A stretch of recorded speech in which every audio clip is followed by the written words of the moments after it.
Matt Moseley, welcome to the Human Capital Innovations Podcast. Thanks for having me, John. Really excited to be here today from Boulder, Colorado, tuning in. Yeah, you're in Boulder. I'm here south of Salt Lake City. It's a pleasure to be with you. I'm super excited to have a conversation. Today, we're going to be focusing on your newest book, Ignition, Superior Communication Strategies for Making Stronger Connections. And there's really a lot to unpack there. But generally, of course, we're going to be talking about communication and how that leads to a more effective leadership. And I'm excited to have that conversation with you. As we get started, I wanted to share Matt's bio with everybody. Matthew L. Moseley, a communication strategist, author, and speaker, holds 3 world records for long distance swimming, spending his career at the intersection of public policy, business, and government.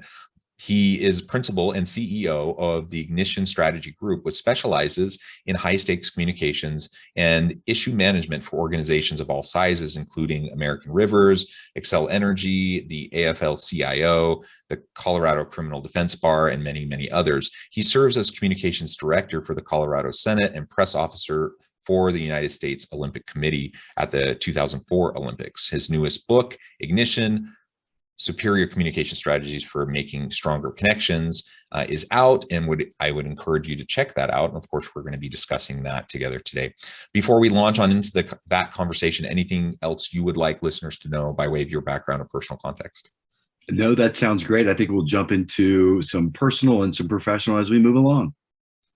Wonderful, wonderful. All right, so why don't we start and tell us a little bit about why this book. What was the catalyst for bringing this book about? Why did you feel like it was important to write and to get it out to the world? Absolutely. About 6 years ago, I was asked to give a talk at a little arts conference in the desert called Burning Man, and it was about communications, and it was called Gonzo Communications. It was how people put themselves into the story, and so that the emphasis was on being a participant and not a spectator.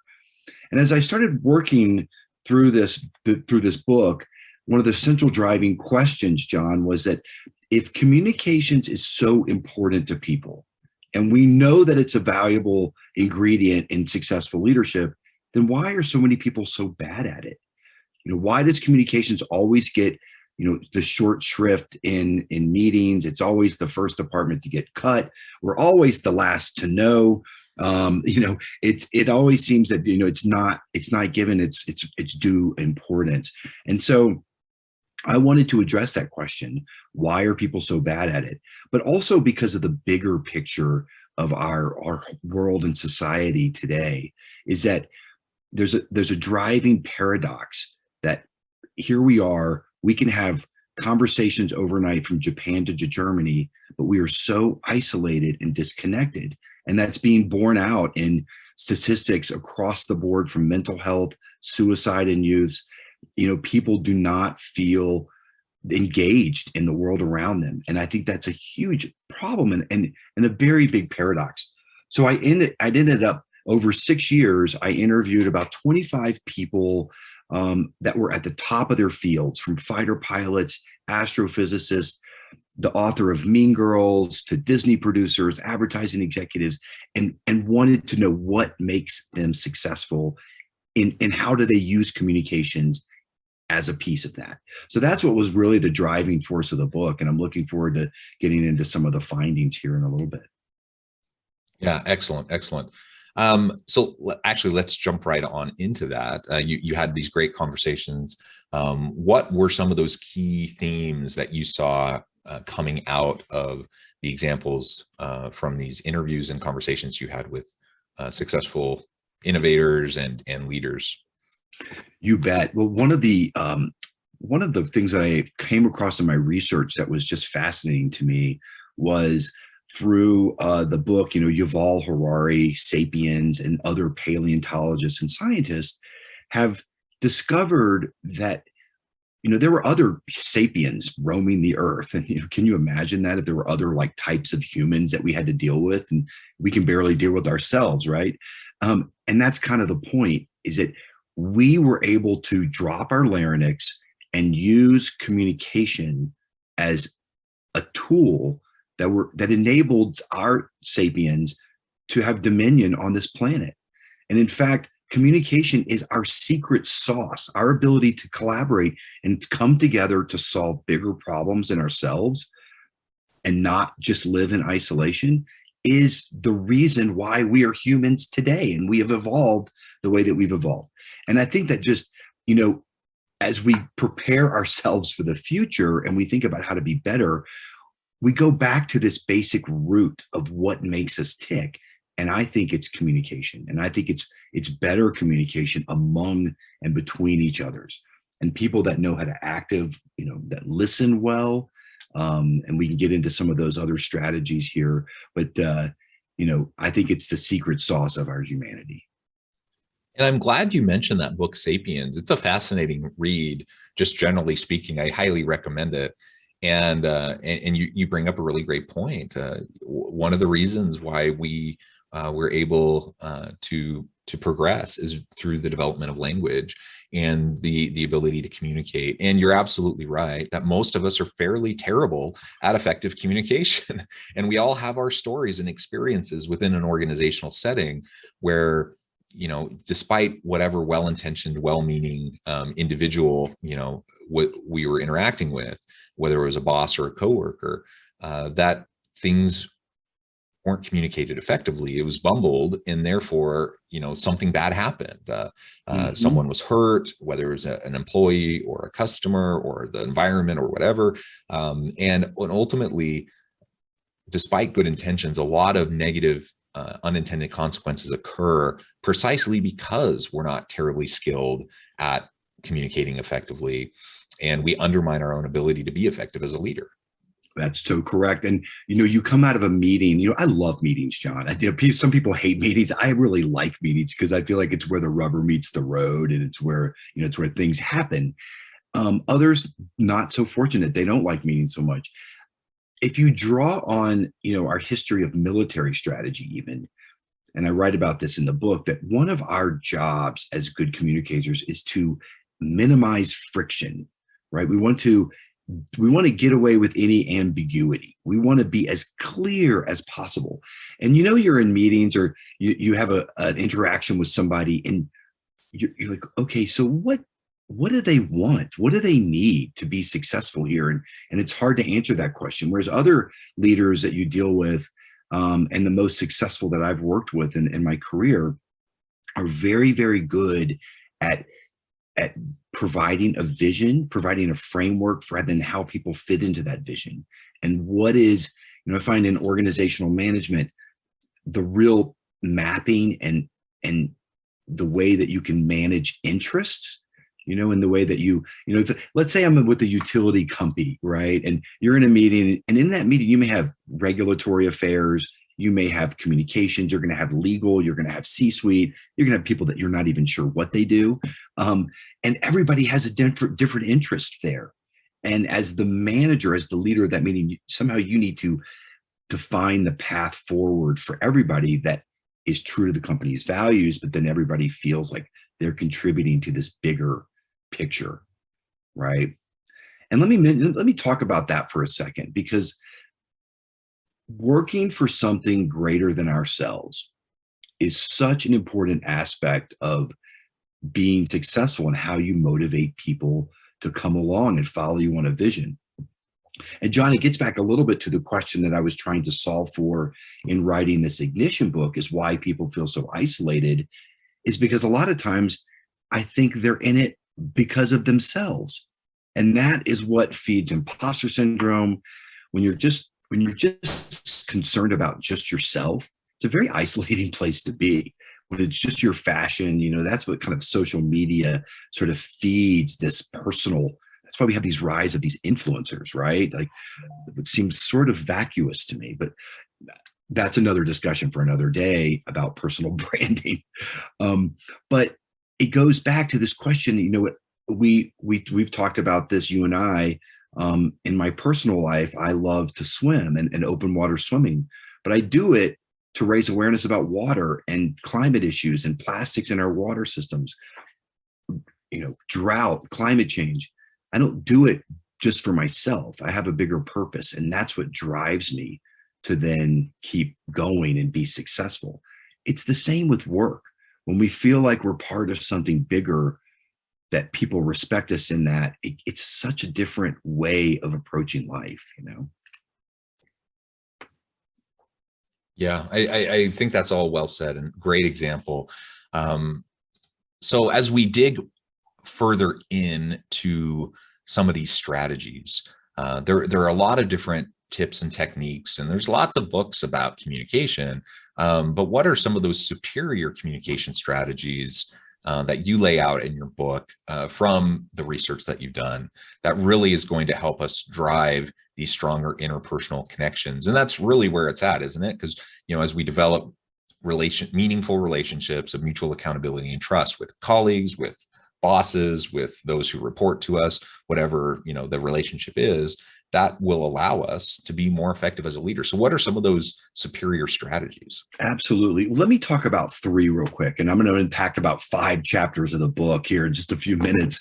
But one of my biggest approaches, one of my biggest things is to encourage clients and people that I work with to plan. You know, we sit down, and I know that sounds so cliche, but it's very rare, actually, I find these days, where they want to talk about now and reaction, but they don't want to be proactive, right?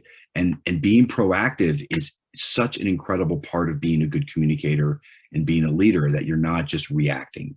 And so I encourage clients, like, hey, we got a problem. Well, let's find out, you know, what's your approach? Are you happy? Are you sad? Are you aggressive? Are you, you know, are you proactive? Are you in love? Are you in hate? You know, what's your approach? Let's decide that first. And then we're going to ask ourselves 3 questions.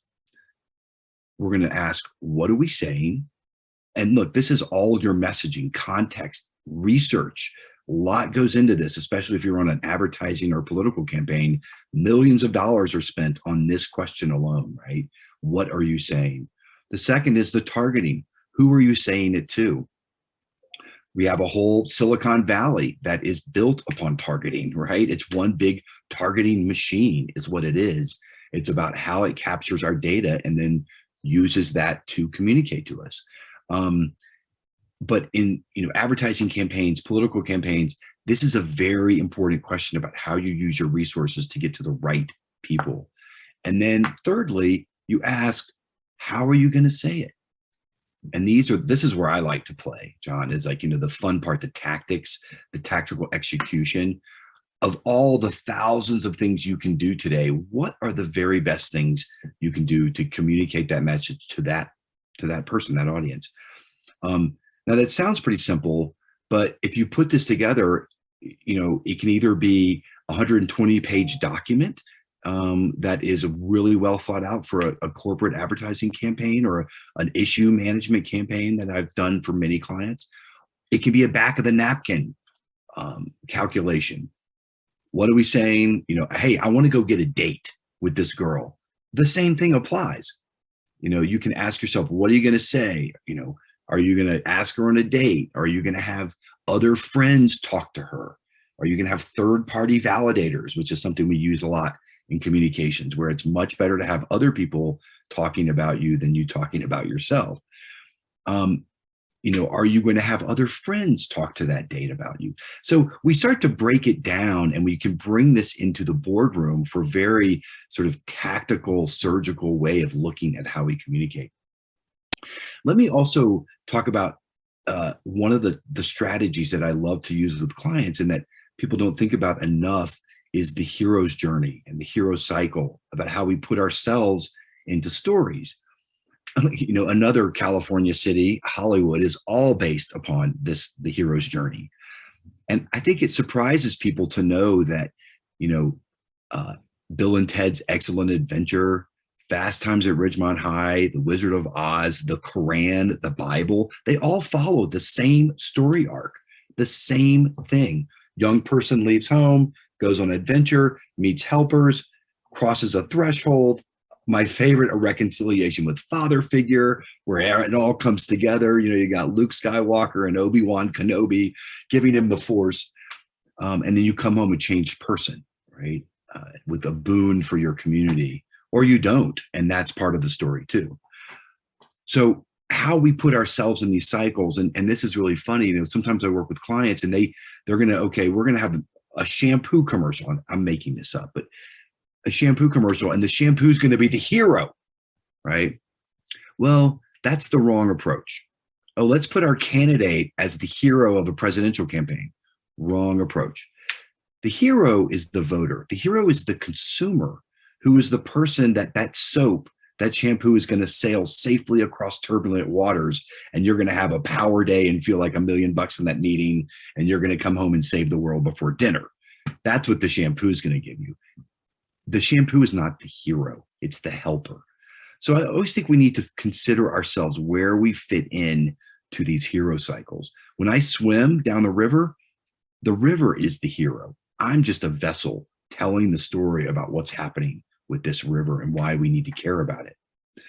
And then can I just absolutely ask your opinion on something real quick? So as I'm hearing you say this, I'm thinking about it from the standpoint of a leader, who is over a team of people. And so if I'm trying to leverage the power of story and communication and this archetype of the hero's journey, what I'm hearing you say as you apply this to more of a advertising kind of an example is that if I'm doing this within an organizational setting as a leader of a team of people, it would be really dumb for me to try to put myself forward as the hero within the hero's story, but rather I need to demonstrate myself as a supporter of my people who are the heroes. Is that correct? That is so way to nail it. And that, your bigger cause, like what you're trying to do is sort of the hero, and you are all sort of helpers into this bigger journey. And if you can inspire them on that journey, and I think, John, that's where people, a lot of leaders make the mistake that, it's their butt on the line. And so they do have to be the hero, and that's how they feel. And it just sets up a wrong dynamic with your people, because we all, and maybe we want to have our leaders and we want to make them successful and show that they're great and really work, but that's not going to be the sustaining force in the long run. We need something bigger about why we're doing this. And that's what good leaders provide. Way to nail it on that one. Yes. Great. And I interrupted you. So you were continuing on, giving an example of the hero's journey. And just one other thing, because we do a lot of media relations and, people in crisis situations where, it's really on the line what you say. People don't think about their words enough and how they impact other people. And so one of the things before people get on a conference call with reporters, or before they go in front of TV cameras, we insist that they make a message triangle. And the message triangle is a little bit loosely based upon that communications plan that I sketched out. But who are you? Why are you here? Why does it matter? What is the problem you are solving? Hey, we need, we're the teachers. We need more education funding. We need to pass this bill to get this education funding. So that when a reporter says, well, I want to talk about you flying on the corporate jet. No, I'm here to talk about education funding and why this matters to kids and student outcomes. And so that it allows you this discipline to stay focused on your message. And I think that's what happens a lot of times. People do think they're the hero and they just ramble on. It's not, that's not the way to do it. So, and just to recap there, that's what the Ignition book kind of goes through, this framework of, okay, here's why it's important. Here is the way you can think about it, and gives you a framework for sketching that out. And then here's the application of how you apply this to, let's say, education funding, or protecting water, or drought in the West, or selling soap. Yeah, excellent. I love all those examples. Super, super fascinating, Matthew. I really appreciate the time, and I note the time, and I have to let you go here in just a few minutes. But before we close, I wanted to give you a chance to share with listeners how they can get connected with you, find out more about your team, find out more about your book, where they can find that, and then give us a final word on the topic for today about, communicating effectively to be more effective leaders. Yeah, you betcha. Well, thank you for having me on today. It's been a real pleasure. And I think that, we could talk about this, I think, for several hours because it's really rich in material.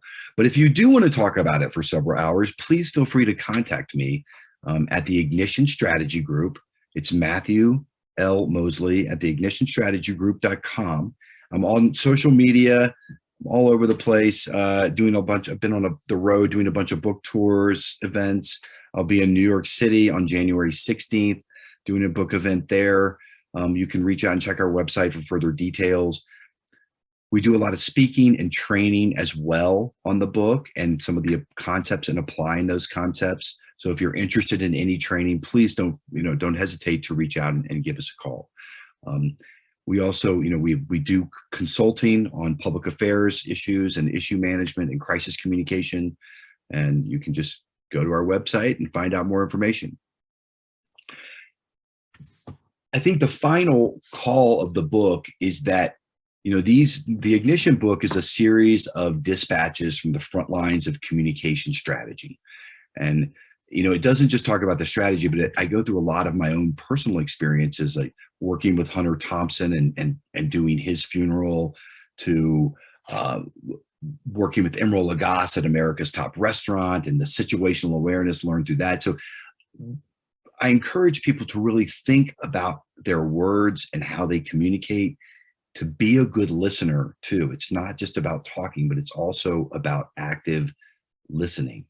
We didn't even get a chance to talk about improv, which is another strategy. I love to talk about the art of improvisation because I think our life is a live theater. But we don't have time for that today. We'll have another episode, but it's been a real pleasure.